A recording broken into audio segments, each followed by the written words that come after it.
মিসির আলি বিড়বিড় করে বললেন, this is a dream, nothing but a dream. যে বিস্ময়কর ঘটনা এই মুহূর্তে তার চোখের সামনে ঘটছে সেটা স্বপ্ন ছাড়া আর কিছুই হতে পারে না। স্বপ্নে বিস্ময়কর ঘটনা খুব স্বাভাবিকভাবে ঘটে, এখানেও তাই ঘটছে। তিনি পরিষ্কার দেখতে পাচ্ছেন তার মশারির ছাদে একটা সাপ কুণ্ডুলি পাকিয়ে শুয়ে আছে। কুণ্ডুলি ভেঙে সাপটা মাথা বের করলো। এই তো এখন মশারি বেয়ে নিচে নামছে। সাপের গায়ে লম্বা লম্বা দাগ থাকে, এর গায়ে ফুটি ফুটি, অনেকটা হরিণের মতো চিত্র। তিনি আবারও বিড়বিড় করে বললেন, this is a dream, nothing but a dream. স্বপ্নের নানান স্তর আছে, তিনি নিশ্চয়ই গভীর কোনো স্তরে স্বপ্ন দেখছেন। এই ধরনের স্বপ্ন চট করে ভাঙে না।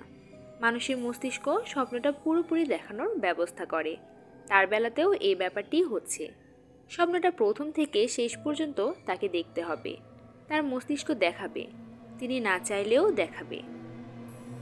যদি ঘটনাটা স্বপ্ন হয়ে থাকে তাহলে তার চুপচাপ শুয়ে সাপটার দিকে তাকিয়ে থাকা ছাড়া আর কিছুই করার নেই। চোখ বন্ধ করলেও সাপটা চলে যাবে না।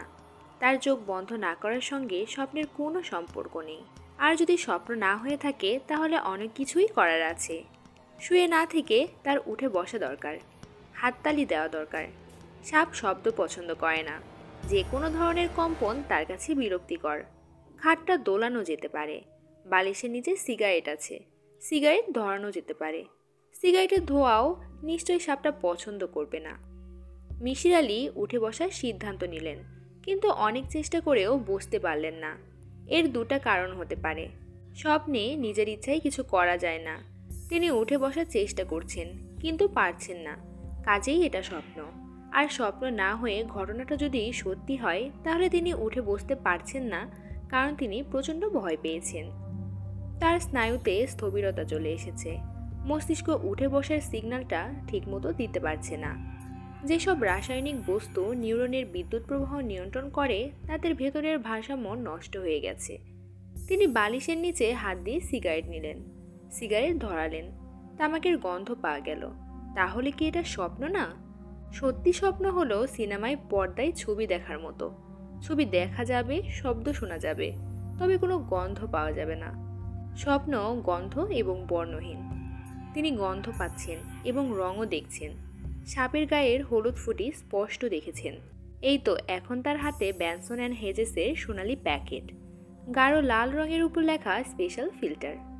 তবে এখানেও কথা আছে, গভীর স্তরের স্বপ্নে বর্ণগন্ধ সবই থাকে। আচ্ছা, এমন কি হতে পারে তিনি যা দেখছেন তা স্বপ্ন নয়, বাস্তব ঘটনা? তাকে তো আগেই বলা হয়েছে এই বাড়ির দোতলায় সাপ আছে। যদি সাপ থেকেই থাকে তাহলে ঘরে সাপ আসতেই পারে, কারণ এই ঘরটায় কার্বলিক অ্যাসিড দেয়া হয়নি। ধরে নেওয়া যায় একটা সাপ ঘরে ঢুকেছে। আলো সমস্ত প্রাণীকুলকে কৌতূহলী করে, সাপটিকেও করেছে। সে এগিয়ে এসেছে খাটের নিচে রাখা হারিকেনের কাছে। এখানে এসে সে শুনতে পেল নিঃশ্বাস ফেলার শব্দ। খাট থেকে শব্দটা আসছে। সাপটা আবারও কৌতূহলী হলো। সে দেখতে গেল ব্যাপারটা কি, কিসের শব্দ, শব্দটা কোত্থেকে আসছে। দেখতে গিয়ে সে চলে গেল মশারির ছাদে।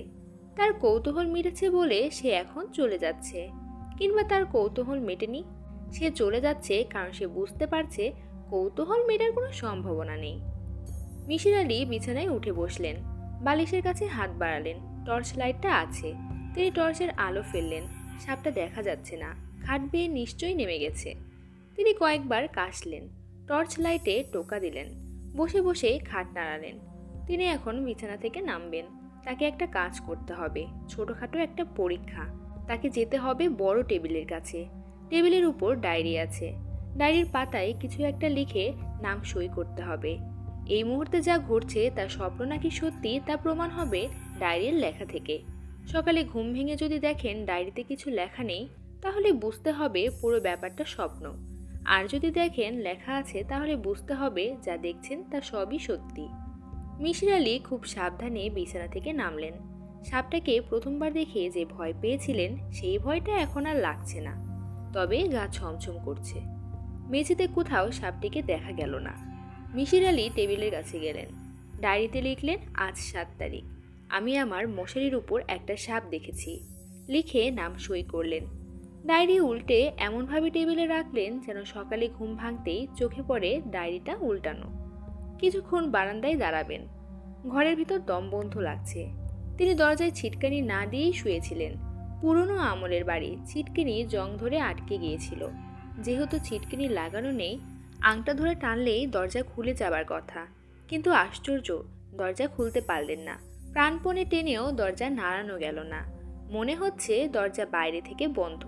তিনি বেশ কয়েকবার চেষ্টা করলেন, কোনো লাভ হলো না। মিসির আলি খাটে এসে উঠলেন। হইচই চিৎকার কোনো মানেই হয় না। পুরো ব্যাপারটা স্বপ্ন হবার সম্ভাবনা অনেক বেশি। কাজেই তার যা করণীয় তা হলো বিছানায় চলে যাওয়া, ঘুমিয়ে পড়া এবং ঘুম ভাঙার জন্য অপেক্ষা করা। মিসির আলি বিছানায় শুয়ে পড়লেন। শীত শীত লাগছে। পায়ের কাছে রাখা চাদর বুক পর্যন্ত টেনে দিলেন। একটা হাত রাখলেন কোলবালিশের ওপর। তিনি চোখ বন্ধ করে আছেন। মাথার ভিতরে সমুদ্র গর্জনের মতো শব্দ হচ্ছে। এরকম শব্দ কেন হচ্ছে কে জানে। প্রচণ্ড ভয় পাবার পরে কি মানুষের শারীরবৃত্তীয় কর্মকাণ্ড খানিকটা এলোমেলো হয়ে যায়?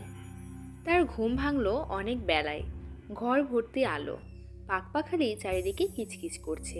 খাটের পাশে লিলি দাঁড়িয়ে আছে, তার হাতে চায়ের কাপ। আজ মেয়েটিকে দেখে মনে হচ্ছে তার বয়স কিছুতেই 17-18 বছরের বেশি হবে না। লিলি হাসি মুখে বলল, চাচাজি, আপনি দরজায় ছিটকিনি না লাগিয়ে ঘুমিয়েছেন? মিসির আলি উঠে বসতে বসতে বললেন, ছিটকিনি লাগাতে পারিনি। লিলি বলল, আমি তো আর সেটা জানি না। এর আগেও 2বার এসে বন্ধ দরজার সামনে দাঁড়িয়ে থেকে চলে গেছি। এবার কি মনে করে দরজা ধাক্কা দিলাম। ধাক্কা দিতেই দরজা খুলে গেল। চাচাজি, রাতে ঘুম কেমন হয়েছে? ভালো। নিন, চা নিন। আমি বইয়ে পড়েছি আপনি বাসি মুখে দিনের প্রথম চা খান। নাস্তা তৈরি আছে। হাত মুখ ধুয়ে নিচে নামলেই নাস্তা দিয়ে দেব। তোমার শরীর এখন ভালো? শরীর খুব ভালো। কাল রাতেও ভালো ছিল। ওর সঙ্গে রাগারাগি করে বিছানায় শুয়ে পড়েছিলাম। ও আপনাকে কি বলেছে? আমার মাথা খারাপ? আমার চিকিৎসা দরকার? এই ধরনেরই কিছু। লিলি হাসতে হাসতে বলল, ওর কোনো দোষ নেই। রাগারাগির এক পর্যায়ে আমি মাথা খারাপের অভিনয় করেছি। ও আমার অভিনয় ধরতে পারে না। চাচাজি, আমার চা কেমন হয়েছে? ভালো হয়েছে। কাল রাতের খাবারটা কেমন ছিল? ভালো ছিল। আমি খুব তৃপ্তি করে খেয়েছি। আজ আপনাকে কই মাছের পাতুরি খাবো। পুঁই শাকের পাতা আনতে পাঠিয়েছি। পাওয়া গেলে হয়। এমন জংলা জায়গায় বাস করি, আশেপাশে 2-3 মাইলের মধ্যে হাট বাজার নেই। মিসির আলি কাপে চুমুক দিতে দিতে বললেন, লিলি, একটা কাজ করো তো। টেবিলের উপর দেখো আমার ডায়েরিটা উল্টো করে রাখা আছে। পাতাটা খুলে দেখো তো কি লেখা। লিলি টেবিলের কাছে গেল। ডায়েরি উল্টো করে রাখা নেই, বইগুলির উপরে রাখা। লিলি বলল, চাচাজি, টেবিলের উপর কোনো ডায়েরি উল্টো করে রাখা নেই। লাল মলাটের বইটি ডায়েরি। 7 তারিখ বের করে দেখো তো কিছু লেখা আছে কিনা। লিলি অবাক হয়ে বলল, কিছু লেখা নেই। কি লেখা থাকবে? মিসির আলি হালকা গলায় বললেন, রেখে দাও, কিছু লেখা থাকবে না। তোমার স্বামীর কি ঘুম ভেঙেছে? ওর ঘুম 1টার আগে ভাঙবে না। সারা রাত জেগে তারা দেখেছে। আপনাকে কি কি দেখাবে সব ঠিকঠাক করেছে। আজ আপনাকে কি দেখানো হবে জানেন? না, শনির বলয়। এইসব দেখে কি হয় কে জানে। আমার খুবই ফালতু লাগে। চাচাজি, আমি নিচে যাচ্ছি। হাত মুখ ধুয়ে আপনি নেমে আসুন। আজ আপনি নাস্তা খাবেন চুলোর পাশে বসে। গরম গরম লুচি ভেজে পাতে তুলে দেব। তোমার লুচিগুলোও কি স্পেশাল? অবশ্যই। অর্ধেক ময়দা আর অর্ধেক সুজি দানা মিশিয়ে কাই তৈরি করা হয়। 10-12 ঘন্টা এই কাই ভেজে ন্যাকড়ায় জড়িয়ে রেখে দিতে হয়। লুচির কাই আমি কাল রাতেই তৈরি করে রেখেছি। ভালো। শুধু ভালো বললে হবে না, আপনি চলে যাবার আগে আমাকে একটা সার্টিফিকেট দিয়ে যাবেন, রান্নার সার্টিফিকেট। সেই সার্টিফিকেট আমি বাঁধিয়ে রাখব। অবশ্যই দিয়ে যাব। তুমি চাইলে এখনই দিয়ে দিতে পারি। ও মা, এখন কেন দিবেন?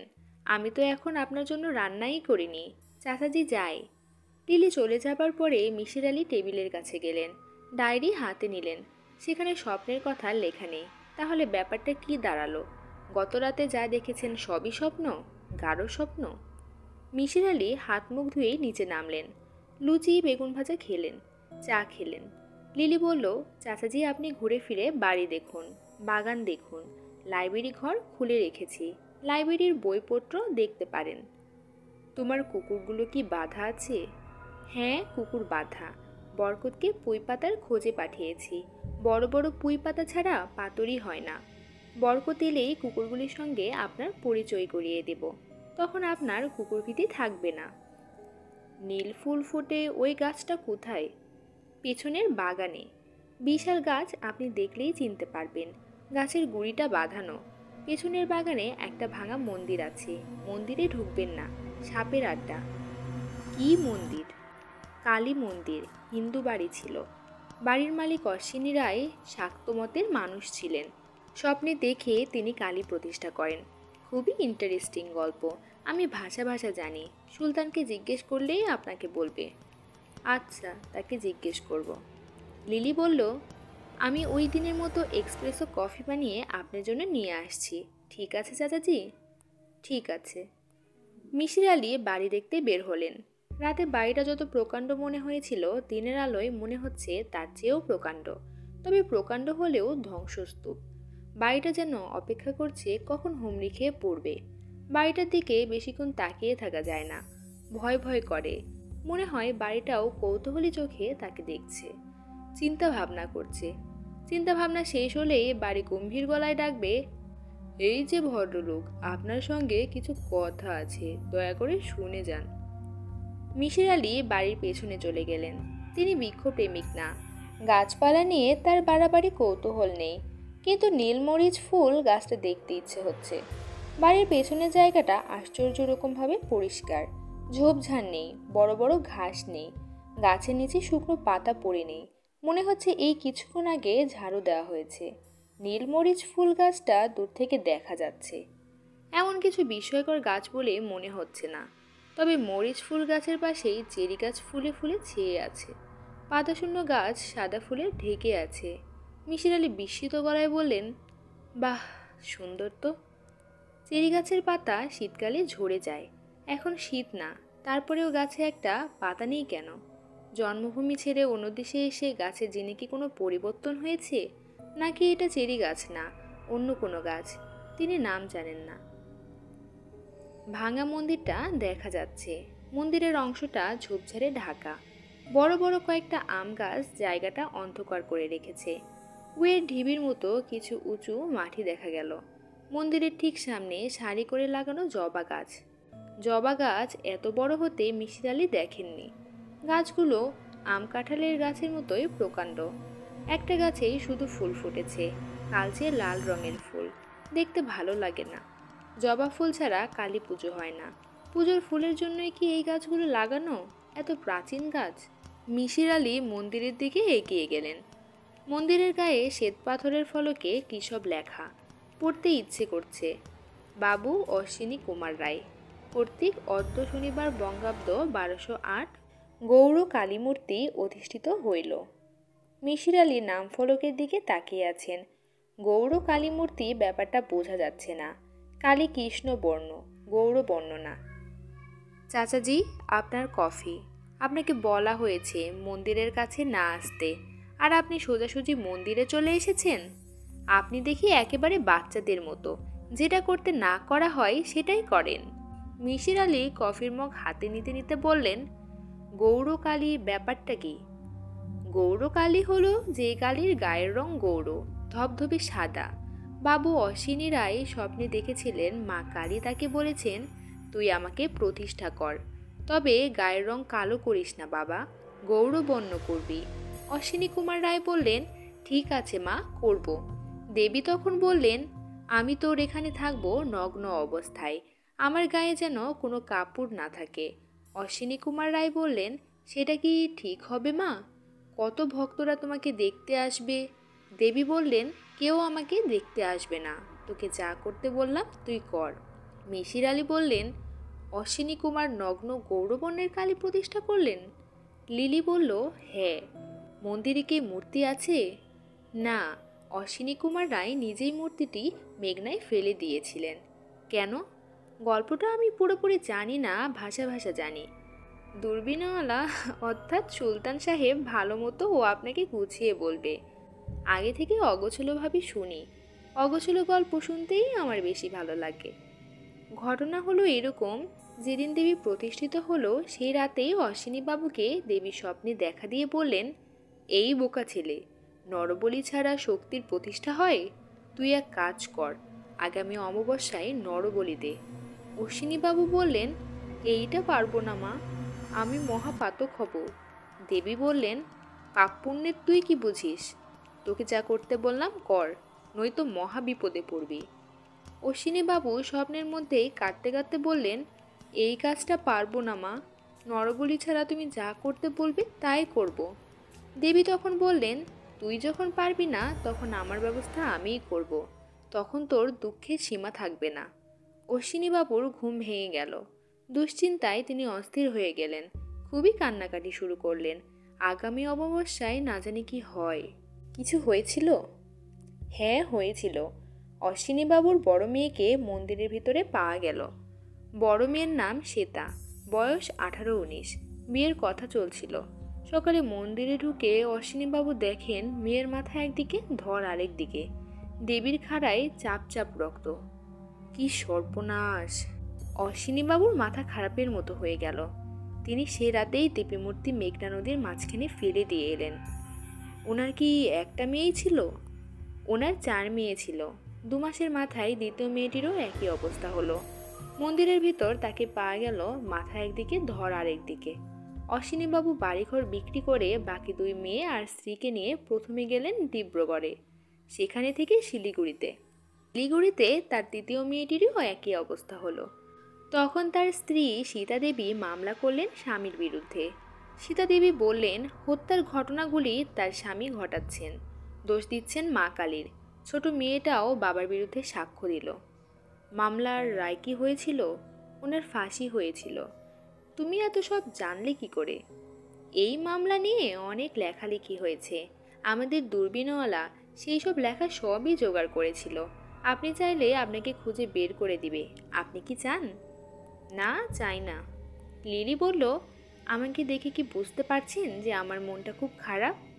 না, বুঝতে তো পারছি না। আমার মনটা খুবই খারাপ, কারণ পুঁই পাতা পাওয়া যায়নি। বড় বড় পুঁই পাতা দিয়ে পেঁচিয়ে পাতুরি করতে হয়। কলা পাতা দিয়েও হয়, তবে ভালো হয় না। মিসির আলি হেসে ফেলে বললেন, মন খারাপের কারণটা তো মনে হয় খুবই গুরুতর। আপনার কাছে গুরুতর মনে না হতে পারে, আমার কাছে গুরুতর। ও যেমন তারা দেখে, আমি করি রান্না। কোনো রাতে যদি আকাশ মেঘে ঢেকে যায়, ওর প্রচণ্ড মেজাজ খারাপ হয়। ঠিক সেরকম আমি যখন রান্নার জিনিসপত্র পাই না, আমার মেজাজ খারাপ হয়। এটা কি দোষের? না, দোষের না। এত সুন্দর বাগান, তুমি এখানে বেড়াতে আসো না? লিলি বলল, কখনো না। নেংটি দেবীর আশেপাশে আমি থাকবো? পাগল হয়েছেন? তাছাড়া গাছপালা আমার ভালোও লাগে না। চাচাজি শুনুন, আমি চলে যাচ্ছি। খবরদার, আপনি কিন্তু মন্দিরের ভেতর ঢুকবেন না। আচ্ছা, ঢুকবো না। তোমার স্বামীর ঘুম ভেঙেছে? হ্যাঁ, ভেঙেছে। তার নাস্তা খাওয়া শেষ? সে নাস্তা খাবে না, দুপুরে ভাত খেয়ে আবার ঘুমিয়ে পড়বে। ঘুম না এলে ঘুমের ওষুধ খেয়ে ঘুমাবে। কেন? রাত জাগবে, আজ সে আপনাকে নিয়ে তারা দেখবে। আজ কি অমাবস্যা? আগামীকাল অমাবস্যা। মিসির আলি বললেন, কদিন ধরেই যেমন মেঘলা যাচ্ছে, অমাবস্যার রাতে যদি আকাশে মেঘ থাকে তাহলে তো সমস্যা। লিলি নিচু গলায় বলল, আপনার আর কি সমস্যা? সমস্যা আমার। আকাশে মেঘ দেখলে ও প্রচণ্ড রেগে যায়, হইচই করে। অমাবস্যা হলো বৃষ্টির সময়, অন্যদিন বৃষ্টি না হলেও অমাবস্যার বৃষ্টি হবেই। যাদের আকর্ষণ বিকর্ষণের কিছু ব্যাপার নিশ্চয়ই আছে, আমি জানি না, আপনি নিশ্চয়ই জানেন। আমিও জানি না। কফির মগটা দিন, আমি নিয়ে চলে যাই। দুপুরের রান্না হলে খবর দেব, চলে আসবেন। এখন নিজের মনে ঘুরে বেড়ান, শুধু দয়া করে মন্দিরে ঢুকবেন না। মিসির আলি নীলমরিচ গাছের নিচে বসলেন। কালো সিমেন্টে বাঁধানো বেদি, বসার জন্য সুন্দর। সঙ্গে বই নিয়ে এলে পড়া যেত। দোতলায় উঠে বই আনতে ইচ্ছে করছে না। আচ্ছা, গত রাতের ঘটনাটা নিয়ে কি কিছু ভাববেন? না থাক, এখনো সময় হয়নি। মন্দিরের ভেতরটা একবার উঁকি দিয়ে দেখতে ইচ্ছে করছে। মেয়েটা যদিও নিষেধ করেছে, নিষেধ অগ্রাহ্য করার একটা প্রবণতা হয়তো মানুষের ডিএনএর ভিতরেই আছে। মানুষকে যেটাই নিষেধ করা হয় সেটাই সে করেছে। ব্যাপারটা শুরু করেছিলেন আদিমানব আদম। তাকে কোনো ব্যাপারে নিষেধ করা হয়নি, শুধু বলা হয়েছিল গন্ধম ফলটা খেও না। আদম প্রথম যে কাজটা করলেন সেটা হলো গন্ধম ফল খাওয়া। এডমন্ড হিলারির মার ছিল উচ্চতাভীতি। তিনি তার পুত্রকে বললেন, তুমি আর যাই করো, বাড়ির ছাদে উঠবে না। সেই হিলারি এভারেস্টের চূড়ায় উঠে বসে থাকলেন। মিসির আলি মন্দিরের দিকে রওনা হলো। ভেতরে ঢোকার দরকার নেই, তিনি শুধু উকি দিয়ে চলে আসবেন। পরিত্যক্ত মন্দিরে সাপ থাকা স্বাভাবিক, তবে কাল রাতের ঘটনার পর দিনের সাপ তত ভয়ঙ্কর বলে মনে হয় না। মন্দিরে ঢোকার দরজাটা কাঠের, দরজায় হুক আছে, তালা লাগানোর ব্যবস্থাও আছে, কিন্তু দরজায় তালা নেই। মিসির আলি ধাক্কা দিতেই দরজা খুলল। মেঝে শ্বেত পাথরের, ঝকঝক করছে। মনে হচ্ছে এইমাত্র কেউ এসে সাবান পানি দিয়ে ধুয়ে গেছে। তার চেয়েও বিস্ময়কর ঘটনা হলো মন্দিরে আছে গৌরকালীর নগ্ন মূর্তি।